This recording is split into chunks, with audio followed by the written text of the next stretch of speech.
আপনি কথা শুনে নেন, সব উত্তর দিয়ে দেব। তখন তো জামাত ইসলামের গায়ে কোনো গন্ধ ছিল না। এরশাদ বিরোধী আন্দোলনে 3টা জোট ছিল। একটা ছিল 7 দলীয় ঐক্য জোট।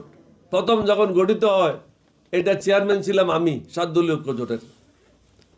বিএনপির ছিল 14 দলীয় ঐক্য জোট, জামাত একটা আলাদা জোট। এই 3টা জোটের মধ্যে নিয়মিত মিটিং হতো। 3টা জোটে একসাথে মিলে এরশাদের বিরুদ্ধে আমরা আন্দোলন করেছি। তখন তো জামাতের গায়ের থেকে কোনো গন্ধ বাইরে নেই। তারপরে আসেন 1986 সালে আওয়ামী লীগ এবং জামাত মিলে এরশাদের সময় নির্বাচন অংশগ্রহণ করে তারা সংসদে গিয়েছিল। তখনও জামাতের গায়ে গন্ধ ছিল না। 91 সালে বিএনপি যখন সরকার গঠন করলো, তারা তখন পাক পবিত্র হয়ে গেল।